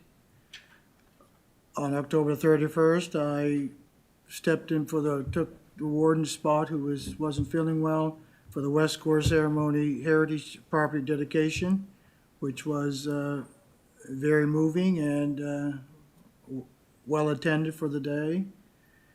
On November the 2nd, I was at the ceremony in Shuby for the mass casualties and the dedication of the benches. On November the 11th, Remembrance Day, I presented a wreath on behalf of the municipality for District 2. On November 17th, I was here with Minister Laura of Municipal Affairs and Housing. Last evening, the library board met and passed a motion that staff need a proof of vaccination or a doctor's exemption, which was effective last evening. And a question just a comment through to staff, has to deal with the ditching. Some of the residents are complaining that the ditches are dug down below the culvert, so there's quite a bit of water laying in the ditch, which causes the growth of cattails, which are slowing the flow of water. And some of them are afraid that the water might back up into their properties. And I spent yesterday helping a lady dig out some because she was frantic and she said she didn't sleep all night. So we got wet, but she went home happy. And that's all from District 2. Thank you. Councillor Garden Cole had a question for the Deputy Warden. I do. And just before I mention it, I just have to add that a couple of my residents mentioned about the street sweeping in the corridor area, and we were very pleased to see that happen. But secondly, when I left my meeting tonight in Norval, Councillor, someone had mentioned about the parade. Were you going to take that, or? You can go ahead. Well, because I think Cecil is the one in charge of your district. okay, so it was just a District 1, sorry to overstep, just wondering about the, if there are any plans for the Christmas parade as far from the municipal end of it, or, a float, or will we be doing anything? Or traditionally, is anything done from the municipality? You want to take that, or you want me to take it? Through you, Madam Warden, the municipality, from an administrative point of view, doesn't do anything for the parade. I know council in the past, the former warden, I believe, spearheaded having a float, which the councillors participated in, but it was a council initiative aside from staff. I think we did that for a number of years. I don't think we've... I can't remember the last time it was done, but... Yeah. It became kind of a logistical challenge when if the former warden's truck and trailer were not available, and then it became, it lacked, I guess, someone to take the initiative and make it happen, so to Okay. speak. So at this point in time, I haven't heard any discussion of any plans to put a float in this year. I think the news that there was going to be a parade came not that long ago, and it would be, I think, a bit of a time crunch to put something together at this point, but I'd certainly be open if any council members were interested. Okay, thank you.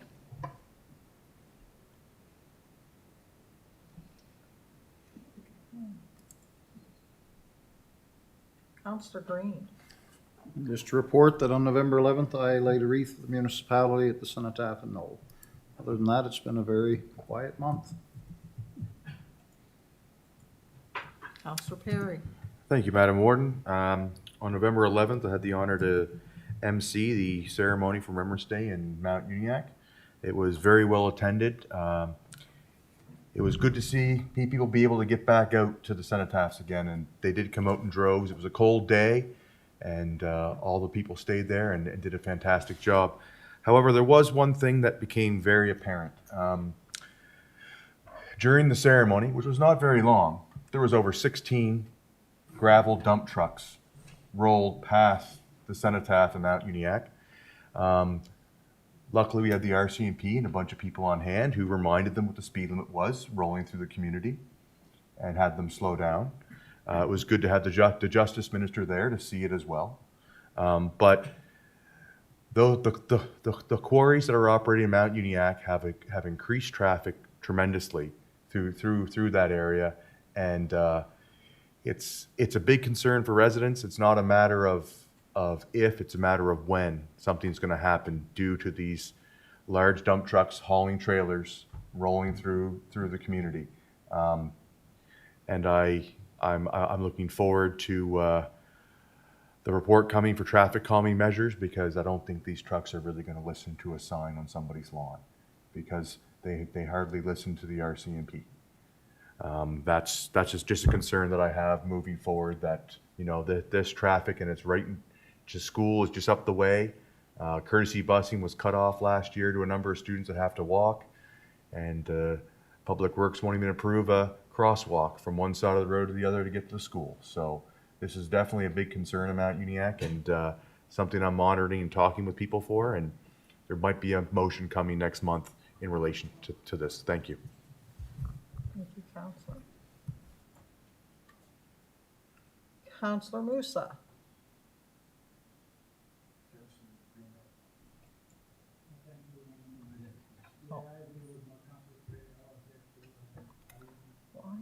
And I want to ask staff, was there any discussion with the Legion about moving it to the Legion property?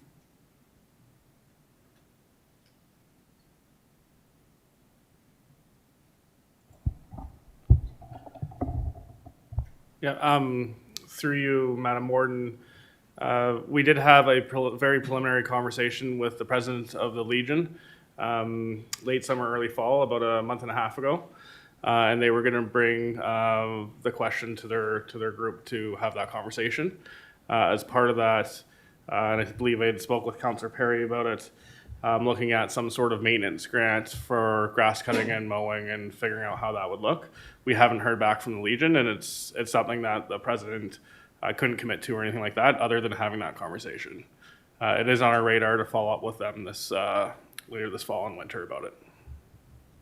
Yeah, like it's a very well attended ceremony now. Like every year you see same people plus 50 more. So I think this year we were around 250 to 300 people, like if not more. That's, I couldn't count, but it was very well done. And I think if we can move it to a safer area would be a good thing.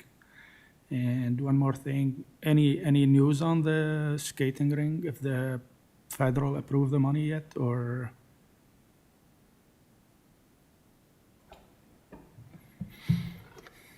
Thank you. Through you, Madam Warden, we haven't heard anything at this point, so no, we have no further update on that yet. Thank you. Councillor Rhino, I'm sorry, I missed you had a question, I think, for Councillor I guess Perry. it's not a question, but I know exactly what Councillor Perry's talking about. You know, joining a cenotaph ceremony in Maitland. Trucks were rolling through. I know we have the freedom to go in this country, you know, when and where we want, and it's a great freedom to have, but sometimes you wonder if more respect can be shown on that day, around that day, for those who served by either stopping your vehicle or at least crawling through. It's just, to me, I guess I'm old-fashioned. I thought to myself, it was kind of a sign of disrespect. Thank you.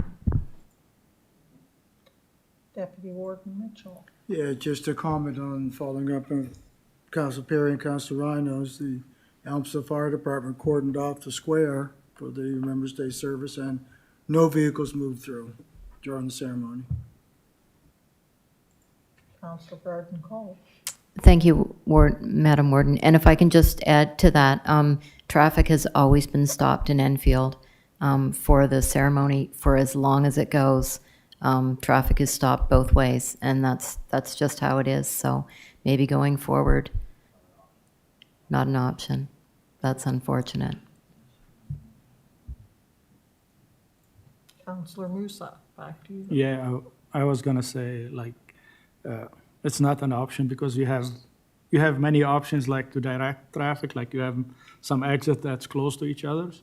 But over there, like between exit 3 and exit 4, there's like about 20 kilometers, and there's no option for people to, if they want to go home, like if somebody, in case of emergency, you cannot stop traffic.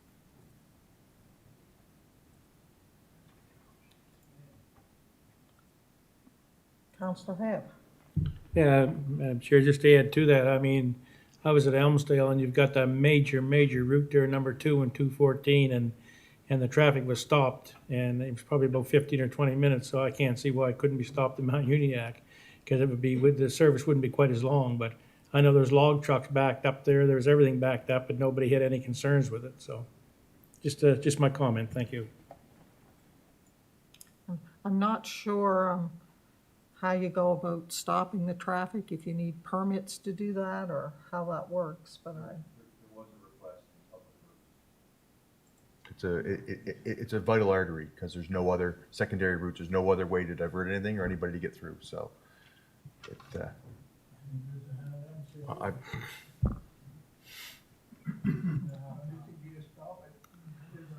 Okay, folks, so anything else, Councillor Musa?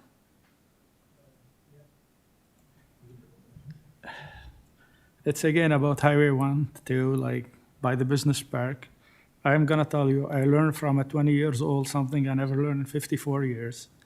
He was going in front of me, trying to pull into my store, and one guy decided to pass me on a double lane, and passing him while he have his blinker going to the store. So if that guy didn't watch out, he would have been way by Withrow or somewhere.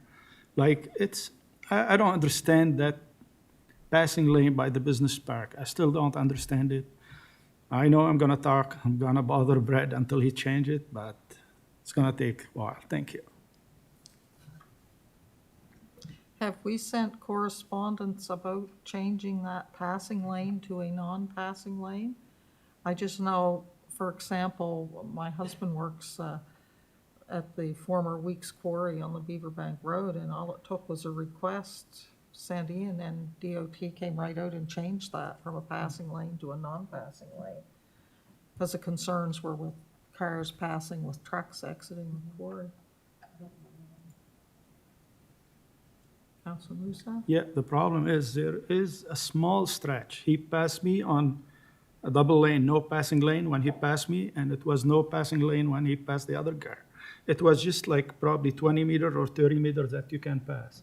So that is giving him the right to pass, I think. So I don't know, like, I don't know if it's gonna stop it, like a lot of people are gonna do it, but I tell you, I learned something from a young guy. And when I saw him, I told him, I'm glad you're still alive. Thank you. I wonder, would it be worthwhile making a motion to ask staff to correspond with Public Works and ask them to make that a solid non-passing section there.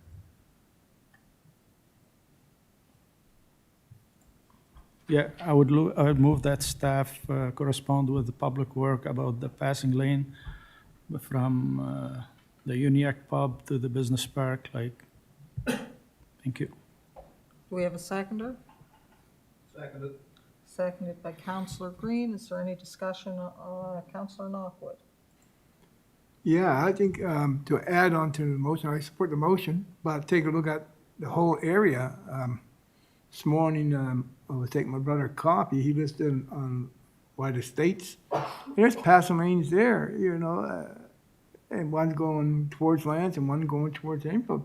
It's only a small partial of street there, you know. It should be all double lane. We should take a look at all the municipality, you know, and tell the public works what we think, you know, just add on to the motion, I guess.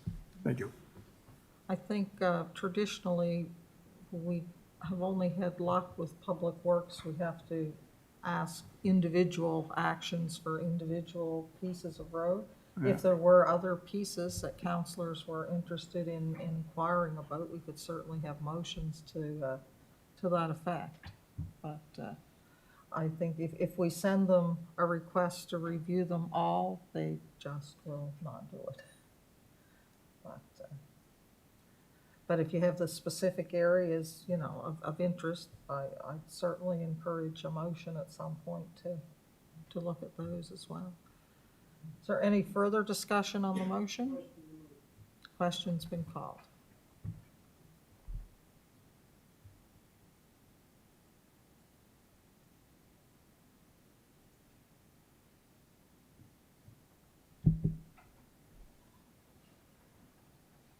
Motion is passed unanimously.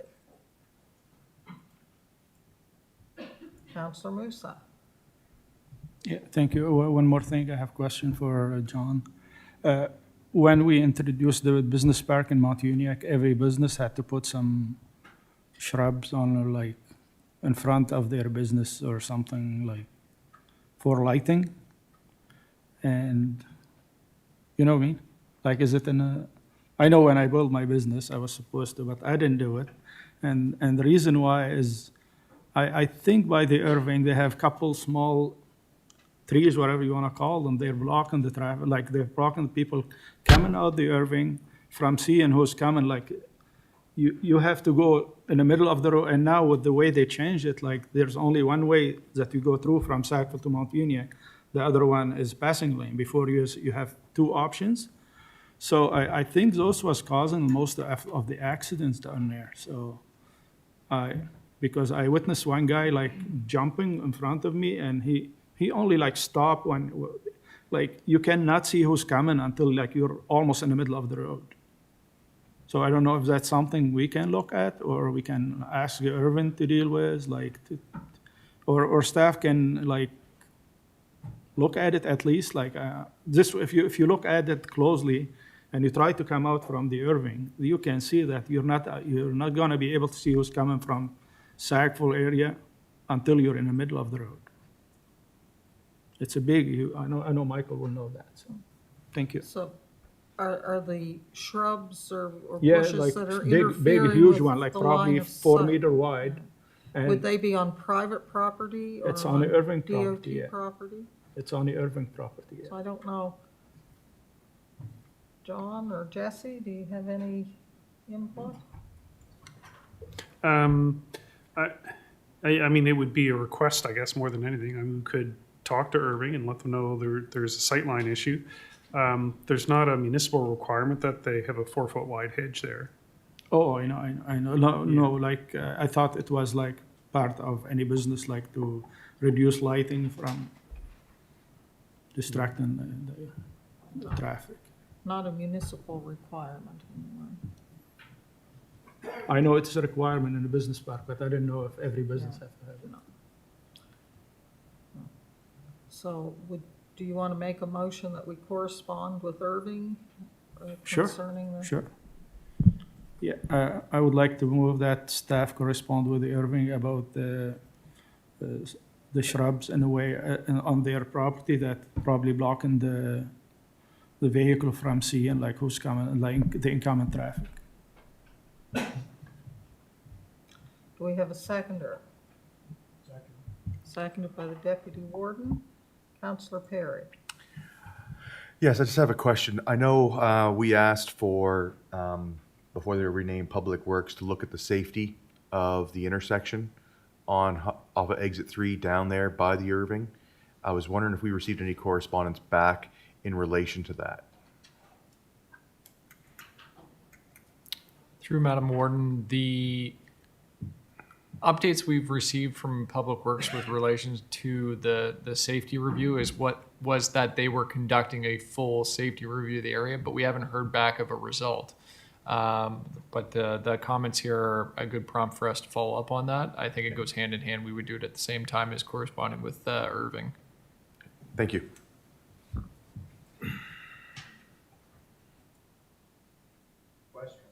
Question's been called.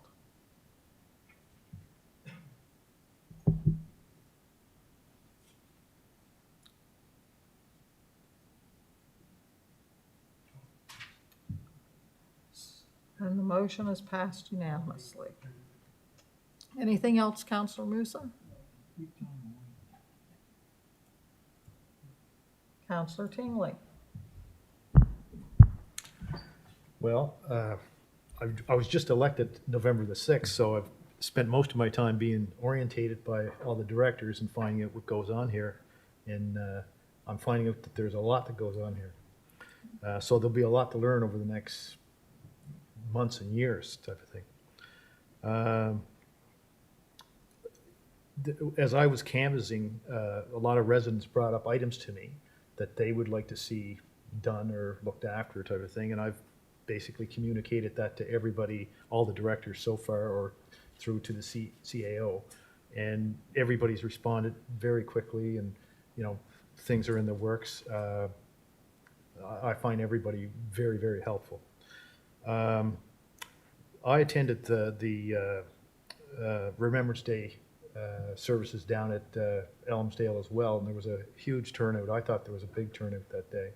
And you talk about the traffic stopping, it looked like the traffic stopped on all the streets pretty well.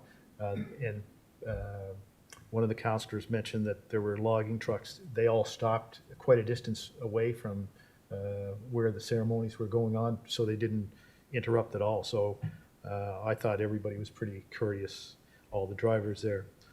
On November 20th, I attended a Christmas function at the Lions Milford Park there they had for families and children. They had carols and food and chocolate, hot chocolate and that sort of thing.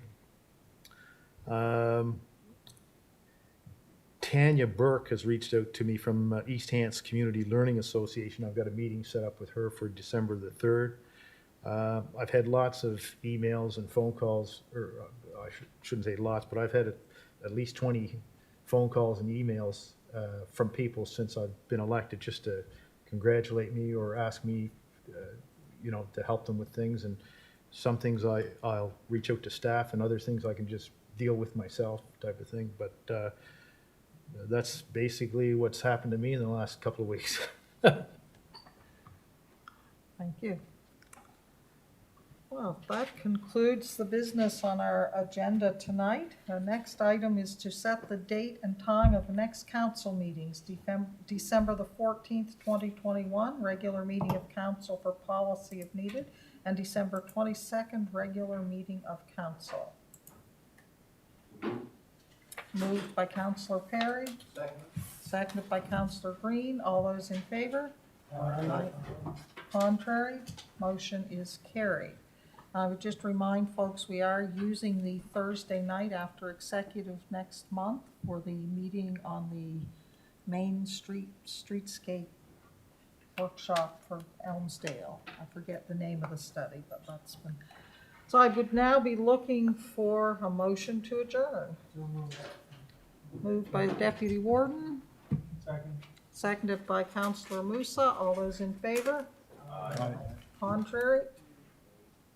Motion has carried.